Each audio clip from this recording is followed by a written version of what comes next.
네, 지난 주말은 우울한 주말이었습니다. 참 13일의 금요일이라는 것이 미신적인 그런 이야기이긴 한데요. 어쨌든 13일의 금요일에 파리에서 정말 큰 테러가 일어나서 거의 한 130명 가량이 사망하였고요.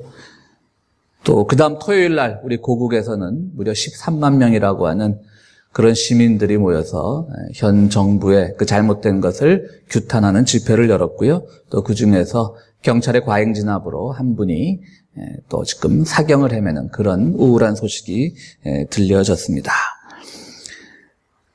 테러라고 하는 것은 비겁한 행동입니다. 물론 약한 나라가 강한 나라를 위해서 싸울 수 있는 방법이 그것밖에 없긴 하지만 폭력이라는 점에서 우리가 당연히 배격해야 되겠지만 정그러하다면 그들의 소리를 내야 한다면 정말 그들을 압박하는 지도자들을 향해서 테러를 가한다거나 그래야 되는데 죄 없는 시민들을 죽인다라는 거 하는 것은 이번 파리 참사가 비겁한 행동의 다름이 아니었다라는 것을 우리들에게 보여줍니다. 마찬가지로 또 한국에서는 말씀드렸듯이 그 차가운 물대포, 그것도 캡사이신이라고 하는 아주 그냥 우리 매운 음식 만들 때 사용하는 그런 화학약품을 넣어가지고 물대포를 뿌려대고요. 한국의 11월의 밤이 얼마나 춥습니까? 그럼에도 불구하고 많은 분들이 그렇게 또 정부에 저항을 했습니다. 죄 없는 시민을 향한 테러리스트들의 공격, 그리고 또 시민을 향한 공권력의 폭력, 이래저래 약한 자들이 고통을 겪는 지난 주말이었습니다. 모든 희생자들에게 하나님의 위로가 있기를 빌고요. 그럴수록 우리는 이 불의한 세상 속에서 하나님께서 말씀하시는 정의와 평화의 약속에 대한 소망을 잊지 않고 또 굳세게 이겨나가는 우리 성도님들이 되기를 간절히 바랍니다. 예수께서 오늘 본문에 보면 베단이라고 하는 마을에 들르셨는데요. 거기서 한 여인에게 엄청난 환대를 받습니다. 오늘 본문에서도 나와 있듯이 예수님께서는 300데나리온이라고 하는 값비싼 향유를 이 여인이 예수님의 발에 부어가지고요. 또 그걸로 발을 닦아줄 때 뭘로 닦아줬느냐. 굉장히 에로틱하게 머리칼로 닦아줬습니다. 이 사건은 복음서마다 조금씩 진술은 다릅니다. 예수의 머리에 부었다는 것 복음서도 있고요. 또 오늘 요한복음처럼 발에 부었다라고 하는 복음서도 있습니다. 그리고 그 여인에 대한 진술도 다릅니다. 오늘 요한복음을 보면 우리가 잘 아는 그 외 마르다와 마리아의 사건이 있지 않습니까? 마르다는 일을 하고 마리아는 주님의 말씀을 들었는데 오히려 마리아를 칭찬했다라고 하는 그 말씀이 오늘은 이 향유를 부은 사건과 한 공간에서 한 시간에 일어난 것으로 그렇게 되어 있습니다. 그러니까 복음서마다 진술이 다르기 때문에 이게 정말 마리아였는지 아니면 한 이름 없는 여인이었다라고 하는 그런 복음서도 있고요. 다양한 그런 언급들이 있는데 오늘 우리는 요한복음을 따르기로 하겠습니다. 왜냐고요? 제일 드라마틱하잖아요. 여러분들 이 영화나 이런 드라마의 한 장면을 생각해 보세요. 어떤 자기가 좋아하는 사람에게 300데나리온의 값비싼 향유를 발에 부어주고 그걸 긴 머릿결로 닦아준다는 것은 딱 이 드라마상의 구도가 나오지 않습니까? 그래서 오늘은 우리가 요한복음을 가지고 요한복음의 진술을 따르면 이것은 그 마르다와 마리아 할 때 그 동생 마리아에 의해서 일어난 일이고요. 또 그들은 누구냐면 예수께서 죽은 사람을 살린 적이 있는 그 나사로, 예수의 기적에 의해서 다시 살아났던 그 나사로의 누이들이기도 합니다. 그 세 사람이 한데 엮여 있고요. 그리고 베단이라고 하는 지역이고요. 예수님과의 관계에서 일어난 요한복음의 오늘 그 말씀만을 가지고 오늘 설교를 함께 나눠보고자 합니다.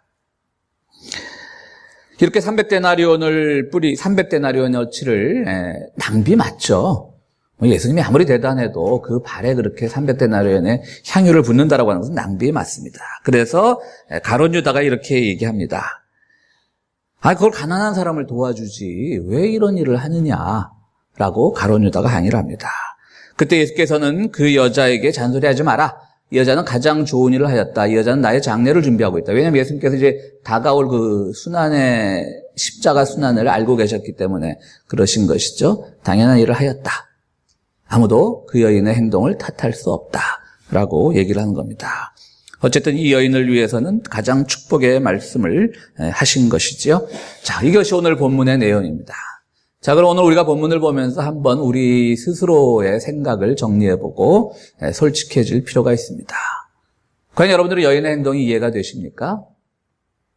또 그 300데나리온어치의 향유를 예수의 발에 부은 그 행동을 그냥 잘했다 칭찬하신 예수님의 행동이 받아들여지십니까? 그러면 좀 특히 우리 교회 같은 데는 아마 유다 편이 많을 거라고요. 저 가난한 사람을 도와주지. 왜 저런 일을 했을까? 300데나리온이라는 돈은 지금 달러로 환산하면 3만 불쯤 된다고 합니다. 3만 불이나 되는 돈을 한순간에 예수님의 발에 사용한 겁니다. 그런데 예수님은 이 의미 없는 행동을 하는 여인을 받아내면서 나를 기념하는 것이다 라고 이렇게 칭송의 말씀을 아끼지 않으십니다. 그렇게 보면 어쩌면 오늘 이 본문이 나온 이 상황을 우리가 생각을 해보면 이 돈으로 가난한 사람을 돕는 것이 더 낫지 않겠느냐라고 하는 가룟 유다의 언급이 사실은 가장 정상적으로 생각하는 사람의 생각이라고 우리가 생각해 볼 수가 있을 겁니다. 클레오파트라가요, 우리 잘 아는 그 이집트의 그 여왕이었죠. 클레오파트라가 하루에 사용하는 그 향유, 온몸에 이제 향기를 내려고 하는 거죠. 그래서 그 향유가 하루에 400데나리온어치를 사용했다고 합니다. 그 400데나리온어치의 향유를 사용하면서 시저도 죄송합니다. 꼬신다는 말이 갑자기 시저도 유혹하고 이렇게 유혹하고 또 이렇게 우리 고대 이집트사 보면 클레오파트라 굉장하잖아요. 그렇게 유혹하는데 사용했겠죠. 그러면 보니까 지금 예수님이 이 활동을 하던 당시와 클레오파트라 당시가 시차로요 한 60년밖에 차이가 안 납니다. 그러니까 아마도 저는 이런 생각을 해봤습니다. 그래서 성서학자들이 이런 주석을 달기도 했고요. 꼭 제 생각만은 아니고 가룟 유다가 그 여인에게 야, 이 300데나리온이나 되는 것을, 그러니까 제가 보고 어림짐작을 했겠죠. 그 기름통에 300데나리온 정가표가 붙어 있을지는 않을 거고요. 이 300데나리온어치나 되는 것을 예수의 발에 뿌리다니, 가난한 사람을 도와주지 할 때는 그 머릿속에는 바로 그 60년 전에 일어났던 그 클레오파트라의 그 전설 같은 이야기들. 야, 그 여자는 왕궁인데 너무나 사치스럽고 화려해서 하루에 400데나리온어치 향유를 발랐대라고 하는 것들이 당시 중동 지역의 하나의 어떤 소문처럼 떠돌았을 가능성이 있다라고 하는 것이죠. 그래서 이것을 비유로 한 것이다라고 그렇게 주장하는 성서학자들도 있습니다. 어쨌든 가룟 유다가 어떤 의도를 가지고 했든지 간에 도대체 예수라는 사람은 내가 한 3년 쫓아다녀 보니까 가난한 사람들과 함께하는 사람인데 자기가 뭐라고 클레오파트라와 같은 그런 호사를 누리느냐. 당연한 지적인 것이죠. 그런 점에서 가룟 유다의 항의는 정당한데요. 오늘 본문을 보면 가룟 유다의 항의가 정당하다는 것을 역설적으로 보여주는 말씀이 있습니다. 뭐냐면 오늘 보면 6절에 보면 그가 그렇게 말한 것은 가난한 사람을 생각해서가 아니라 그는 도둑이어서 돈자루를 맡아가지고 있으면서 거기에 든 것을 훔쳐내곤 하였기 때문이다. 요한복음 기록자도 미안한지 괄호에 넣었어요. 사실은 이건요, 역설적으로 가룟 유다의 항의가 정당하다는 얘기예요. 왜냐하면 그 행위를 가지고 왜 그럼 너는 가난한 사람 도와주는 게 그렇게 옳은 일이냐? 이 논리로 가지고 가룟 유다를 비난을 해야 되는 건데 그 논리가 맞는 것 같으니까 괜히 제 도둑놈이라 나 그냥 그런 얘기 하는 거야. 그 돈이 자기한테 돌아올 줄 알까봐. 이런 식으로 전혀 상관과도 없는 맥락에 맞지 않은 것으로 비난하는 거죠. 가장 치졸한 방법이죠. 어떤 사람과 우리가 의견이 대립해서 토론하거나 맞서 싸울 수 있어요. 그럴 때는 그 논리 갖고만 우리가 부딪혀야 되는데 갑자기 그 논리가 안 될 것 같으면 너 옛날에 교통질서 어겼잖아. 너 옛날에 길거리에 침뱉는 거 봤잖아. 그런 식으로 한다는 것이죠. 이게 굉장히 치졸한 얘기인데 요한복음 기록자가 좀 이렇게 치졸했어요. 오늘 보면. 그래도 미안한지 괄호 안에 넣었잖아요. 그죠? 예수님 그 공동체 안에 훔쳐갈 돈이 있었으면 얼마나 있었겠어요. 탁 지난 애나 거지들인데요. 그죠? 그러니까 이렇게 지금 가룟 유다의 이 언급이 정당했다는 것을 보여주고 있는 겁니다.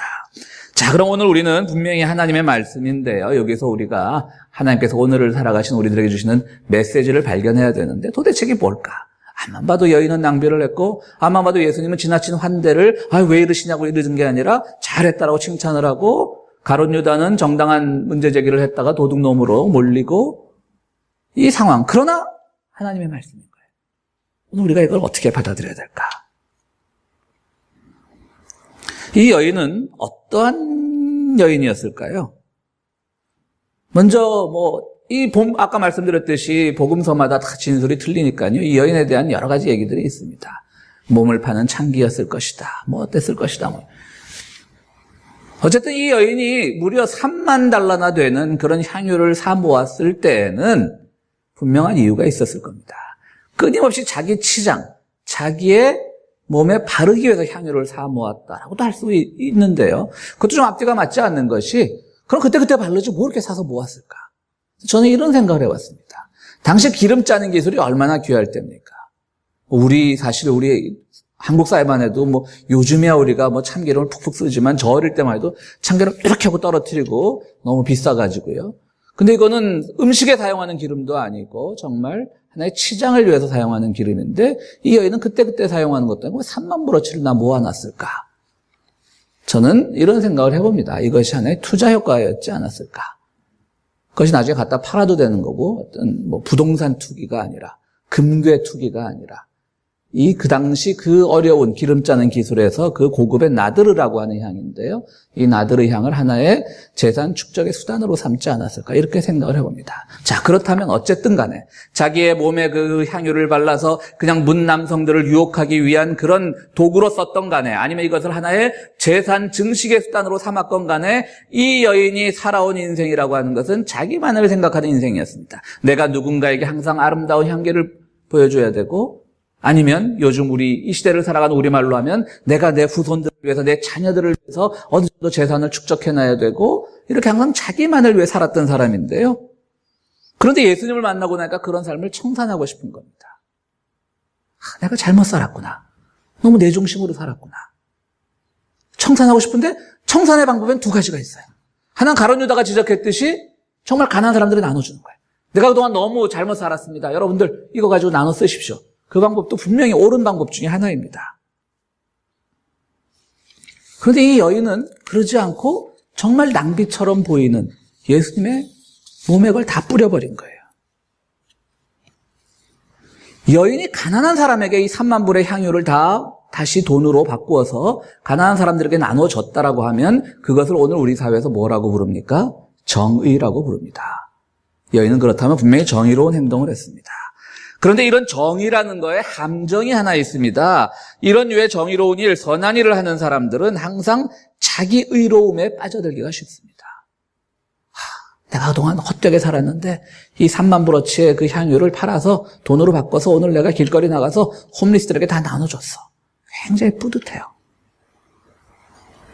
세상의 정의를 향해서 싸우는 사람들이 모두 다 그렇지는 않겠지만 가장 빠지기 쉬운 함정이 자기 의로움이라는 거예요. 그러다 보면 여전히 향유가 아니라 정이라고 하는 것에 의해서 자기 향은 계속 유지가 되는 거예요. 저 사람이 저렇게 변했대더라.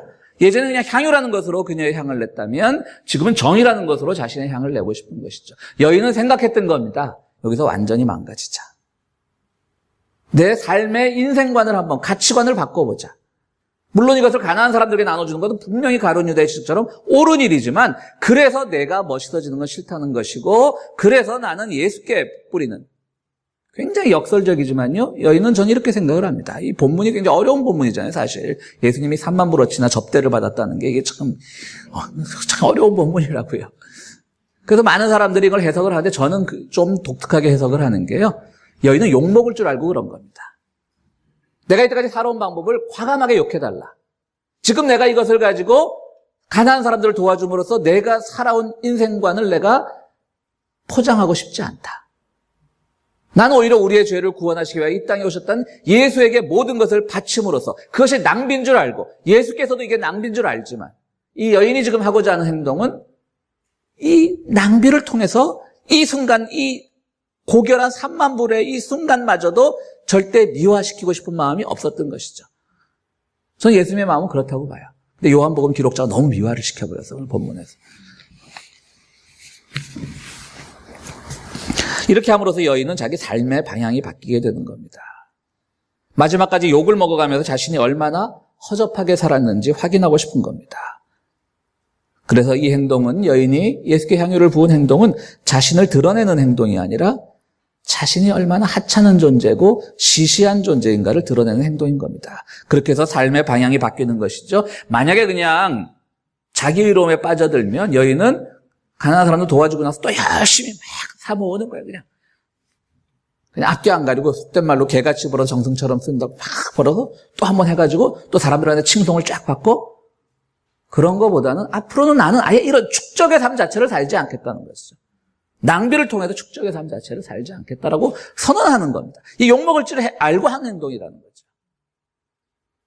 예수님께서도 그 여인의 그 의도를 보시고 칭찬하신 게 아닌가.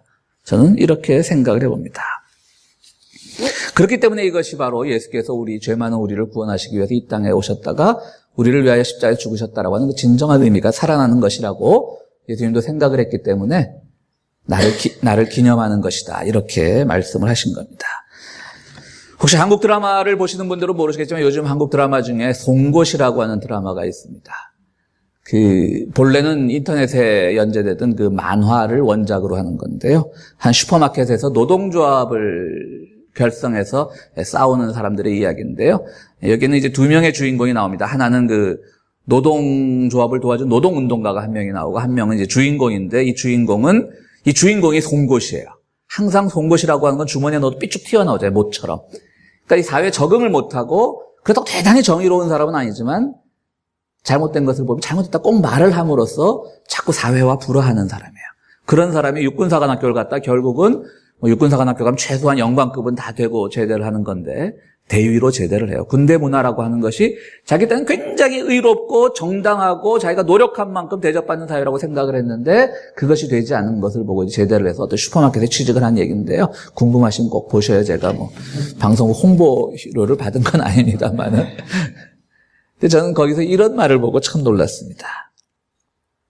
그 노동조합 결성을 돕는 노동운동가가 말합니다. 그 송곳이라고 하는 그 슈퍼마켓 과장에게 이런 말을 합니다. 당신이 대단한 일을 하고 있다고 착각하지 말아라. 지금 당신은 선한 약자를 위해서 강한 악자들과 싸우는 것이 아니라 악한 사람들과 싸우는 것이 아니라는 것이죠. 그러니까 선한 약자, 우리가 항상 약자라고 하면 선한 이미지가 있잖아요. 그 사람들을 위해서 악한 강자들과 싸우는 것이 아니라고 하는 겁니다.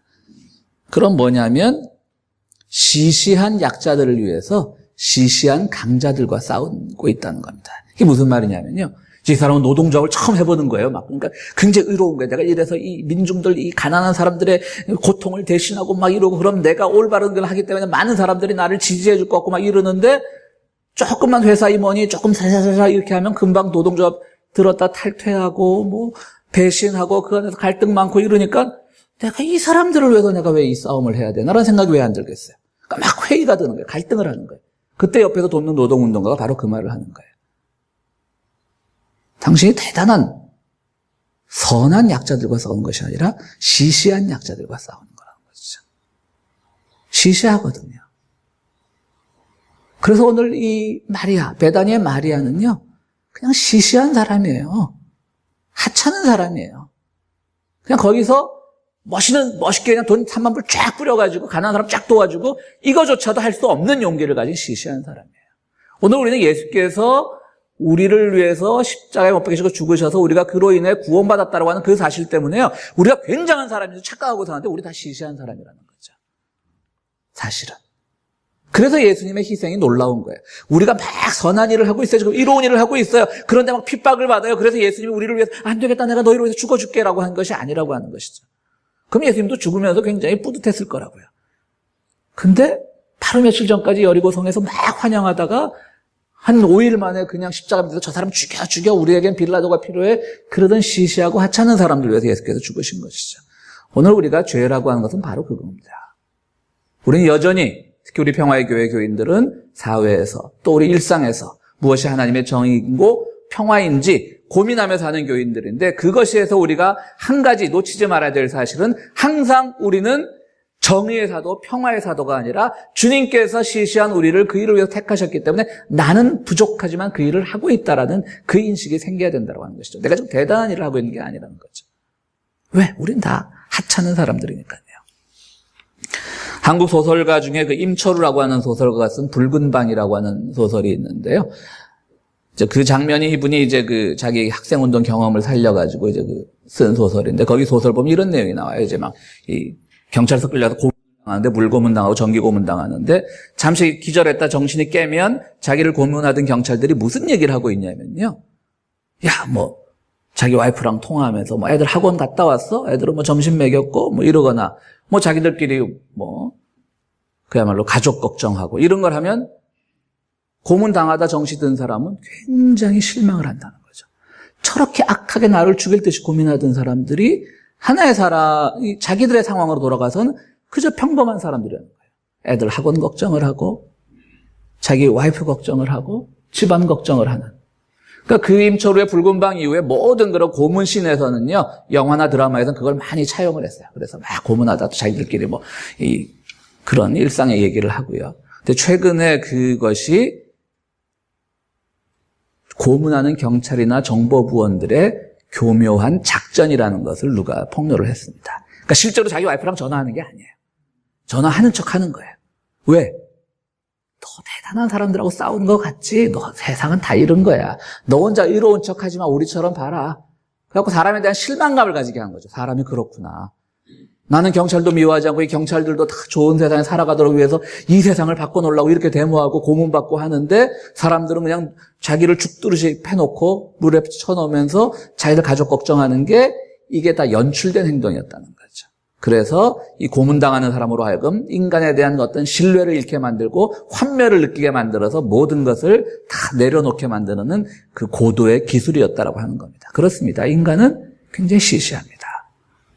오늘 우리는 이 요한복음 본문에서요, 이 여인의 시시함을 발견해야 됩니다. 주님께 3만 불 드렸고 대단하다고요? 교회에다 3만 불 헌금하면 제가 대단하게 쳐드리겠습니다. 근데 우리 주님은 3만 불 받았다고 대단해 하시는 분이 아닙니다. 오히려 이 여인이 이것을 통해서 자기가 지금 엄청난 하찮은 낭비를 하고 있구나라는 것을 깨닫고 그녀의 인생관이 바뀌기를 원했다라고 하는 것입니다. 그렇습니다. 아까 말씀드렸듯이 클레오파트라도 향수를 많이 썼는데요. 본래 향수라고 하는 것은 한 기원전 1800년 전부터 이집트에서 처음 발굴된 거라고 하는데요. 그러다가 이것이 오늘날의 어떤 여성들을 위한 상품화가 된 것은 기원 후 18세기 프랑스에서부터 이 향수 문화가 시작되었다고 합니다. 여러분 향수의 그가 왜 생겨났는지 아시죠? 프랑스 사람들이 씻질 않았답니다. 지금은 그 멋쟁이 고향이라고 하지만요. 여러분 여행 가보시면 아시겠지만 물론 한국의 궁전도 마찬가지지만요. 베르사유 궁전 같은 화장실이 없잖아요. 지금 관광객들을 위해서 물론 공중 화장실을 만들어 놨지만 그 안에 가보면 화장실이 없습니다. 근데 한국은요, 그걸 이제 왕들이 그렇게 변을 보면 그래도 그걸 요강에 받아다 밖에 치우고 그랬는데요. 프랑스는 그런 행동도 없었다고 합니다. 왜? 그래서 그 여인들의 옷이 다 큰 겁니다. 치마가. 선체로 해결을 했답니다. 프랑스 문화를 지금 깔보는 게 아니고요. 그러다 보니 향수를 늘 뿌리고 다니는 거죠. 그래서 이제 어디입니까? 스칸디나비아족들이 이쪽 내려와 보니까 막 그 야만인들이 쳐들어 내려왔다라고 하는데 스칸디나비아 바이킹들이 보니까 오히려 이쪽이 야만인 거예요. 자기들은 매일 거기서 사우나하고 몸을 깨끗이 하는 사람들인데 내려와 보니까 중부 유럽은 문명을 받지 않는데 씻지도 않고 화장실도 제대로 없고 그랬던 것이죠. 그래서 누가 누구를 보고 야만이라고 했는지 모르겠다라고 하는데요. 이 여인은 자기의 더러운 것을 이 향유를 통해서 덮고자 했던 겁니다. 자기의 나는 모든 악취를 이 향유로 덮고자 했던 겁니다. 그런데 이제는 생각이 바뀌었던 겁니다. 그건 아니라고 하는 것이죠. 이제 주님의 그 속죄, 주님의 구원의 선포를 통해서 그분께 의지함으로써 자기의 모든 것을 덮는 것이 아니라 드러내고 싶었던 것입니다. 이 여인은 향수를 통해서 이것을 하나의 축제 수단으로 삼았다면 가난을 덮고 싶었을지도 모릅니다. 혹은 이것을 남성을 유혹하는 수단으로 삼았다면 자신의 처지를 덮고 싶었을지도 모릅니다. 그런데 이제 주님 앞에서 그녀자는 우리 마리아는 덮는 것이 아니라 자기의 죄를 드러내게 되는 것입니다. 이 낭비를 통해서 자신이 얼마나 하찮은 사람인가를 드러내고 있는 것입니다. 그렇습니다. 우리가 예수께서 우리의 죄를 용서해 주셨다라고 하는 것은 우리의 죄를 덮어주셨다는 말이 아니라 과감하게 예수 앞에서 죄를 고백함으로 드러냄으로써 내가 얼마나 하찮은 존재인가를 깨닫고 그것을 통해서 그러나 주님께서 나를 살리셨기 때문에 그 하찮음을 통해서 세상에 봉사를 하고 하찮음을 통해서 하나님의 의를 이루어 나가라고 주님께서 우리에게 가르쳐 주신 것입니다.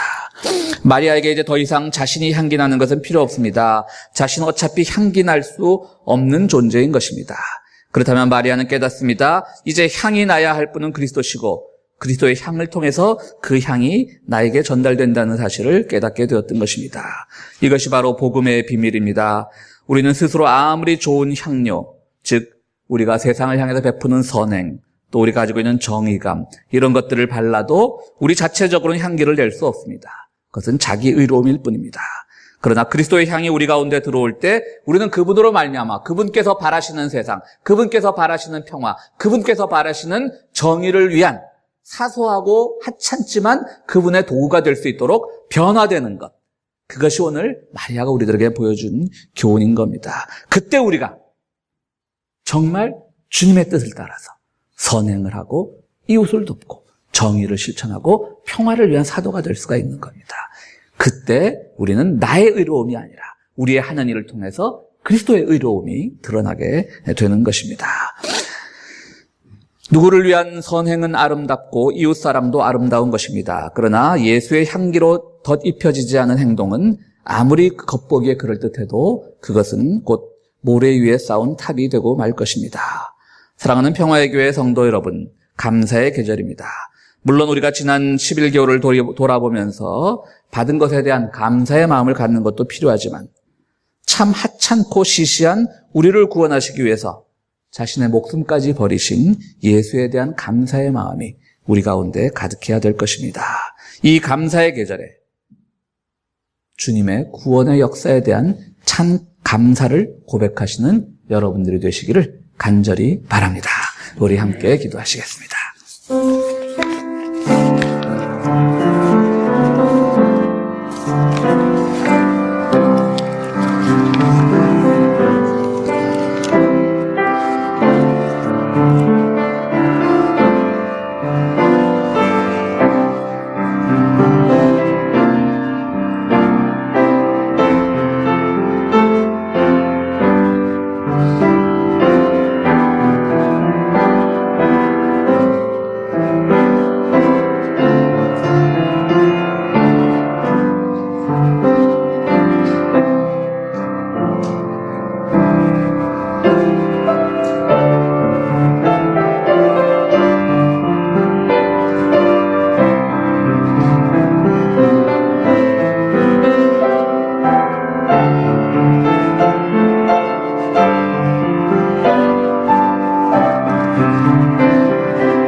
거룩하시고 자비로우신 하나님, 저희들 세상 살아갈 때 늘 선한 일을 하고 싶고 또 우리의 손길을 통하여 세상이 변화되는 모습을 보고 싶습니다.